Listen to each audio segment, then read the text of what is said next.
You know what sounds swell? A beautiful little picnic out on my porch. I think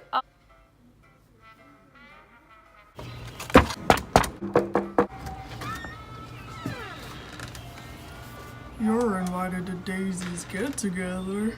for a look back on the 1920s. Hors d'oeuvres will be provided. I haven't seen Daisy in quite some time. I should go see her. That sounds like berries to me. How darb. I will attend. Hopefully there will be some insightful discussions and delectable snacks. Oh. Well, hello, Francis, you old egg. I'm delighted to see you. Hello, Daisy. Thank you for the invite. It's nice to get away from the old lady once in a while, if you know what I mean. Of course, of course. Just come in, have a seat. Hopefully I'll be zazzled by the end of the evening. Oh, another guest. Zora, darling, how are you? Oh, don't worry about me. Everything's Jake but me. Oh, that must be Thomas. Hello, Daisy. How are you?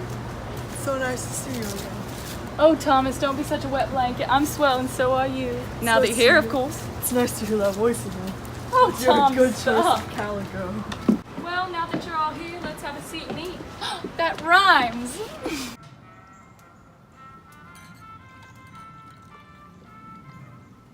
Here, thank you.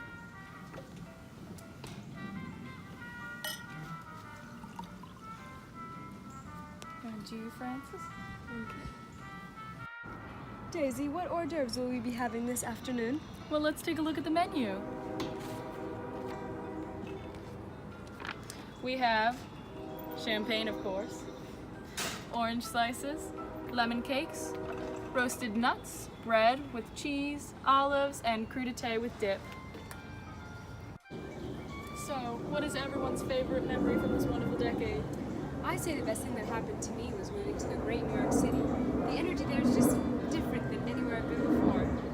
Why did you move? I was offered a scholarship at Barnard College and Columbia University.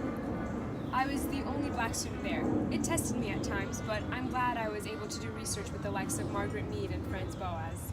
Oh, did you meet anybody else? Why, yes, I became close acquaintances with Langston Hughes and County Cullen living in Harlem. And I met Herbert Sheen and I married him, the jazz musician, back in 27. How did you two meet? We both studied at Howard University. Hmm. I'm sorry, is there something wrong? Oh, nothing. It's just nice to see that some of you are getting educated.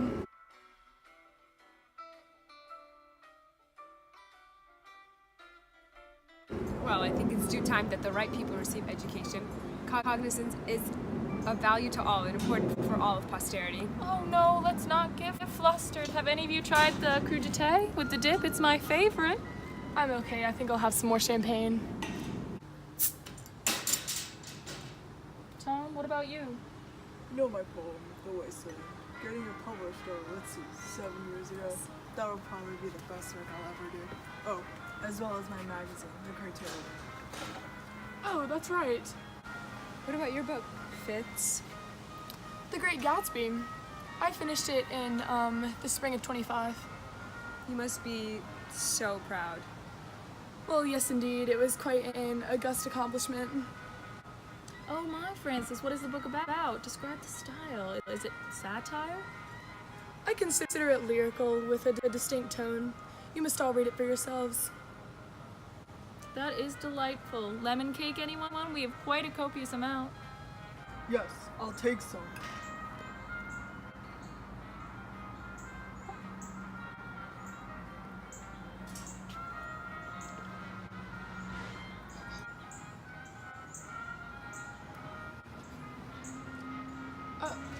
Daisy, won't you pour me more champagne?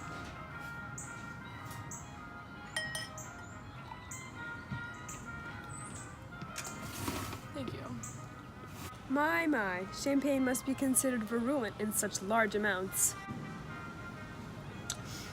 Oh, Zora, you must not be referring to my drinking habits.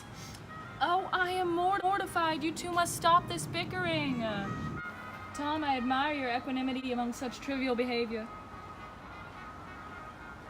Daisy's right, but while we're on the subject, let's discuss the prohibition. It's been a big part of the decade as we're in the 9th year of it. How has it affected you all? And when do you think it will end, if ever? Well, it is an annoyance, but you just have to know where to look. Or you can go to Europe. I've spent a lot of the 20s in the golden city of Paris, free from the burdens of prohibition. What I wouldn't do for a gin Ricky. Oh, I've always wanted to go to Paris. I've heard about the beauty of the Eiffel Tower and the food is supposed to be exquisite. I'll have to have Tom take me. What? Not you, silly, my husband. Ah, of course. And you, Zora? How has it treated you? I've never really been much of a drinker. I always have too much to focus on to even have time to sit down with some giggle water. Even in college, I was always focused on my studies or conducting my research. So, are you for prohibition? I guess you could say I'm indifferent. It doesn't really affect me either way, but it doesn't really make much of a difference. As you see, anyone can get it. Interesting. And you, Daisy? Same as Zora. I got Zalzled once just before my wedding and I thought to myself, I will never, ever do this again. So I'll have a glass of champagne every now and then or a mint julep on a hot summer's day, but nothing more. Well, that gives you an advantage amongst so many of the other zany girls that go around to parties and fool around, ruining their reputation.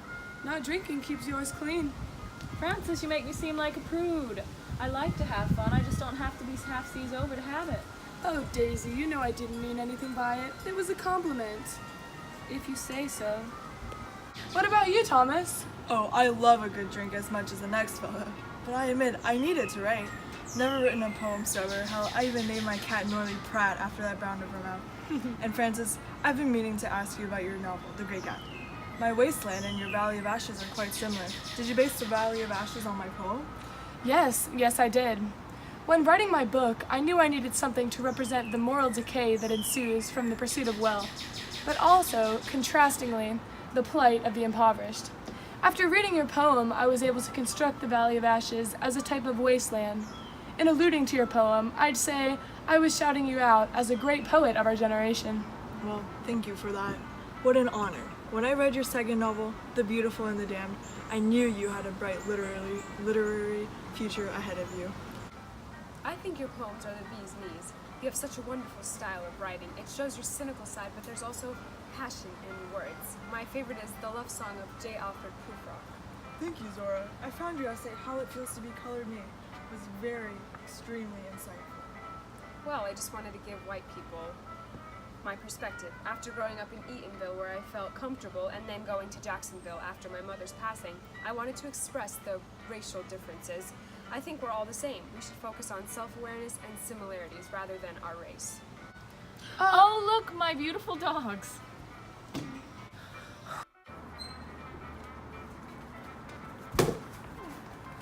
George and Lenny.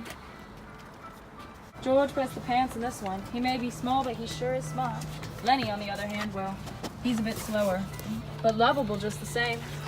All he ever wants to do is play with toys, but sometimes he gets too rough and hurts someone. Not on purpose, of course.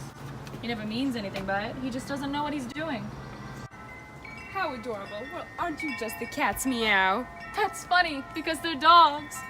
Well, would you look at the time? I really must be going. Herb is expecting me for dinner. Thank you so much for having me, Daisy. Goodbye, Zora. So nice to see you again.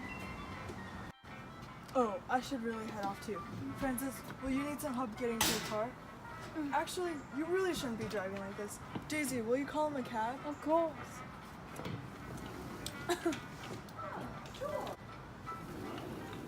Cab's on the way. Let's scram.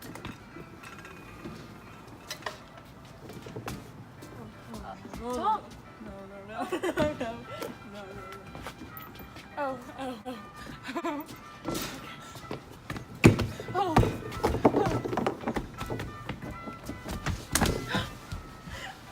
Oh my goodness.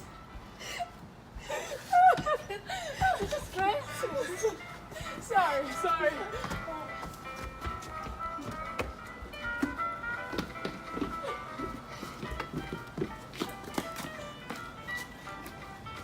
Goodbye, you old roses. Goodbye, Daisy. Be safe. Open this door.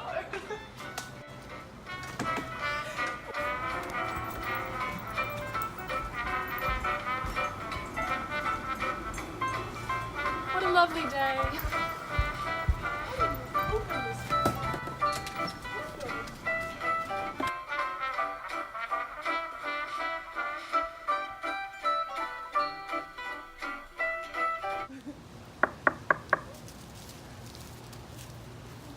Well, hello, Francis, you old egg. I'm delighted.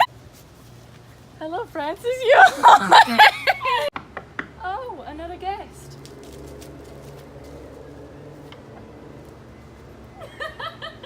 Oh, that must be Thomas. Hello, Daisy. How are you? It's so nice to see you. Why did you hug me? Hey, Valerie. Yes, I'll take some.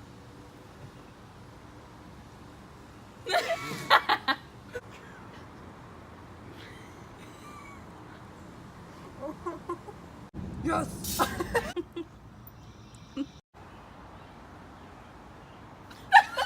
Must be considered virulent in large.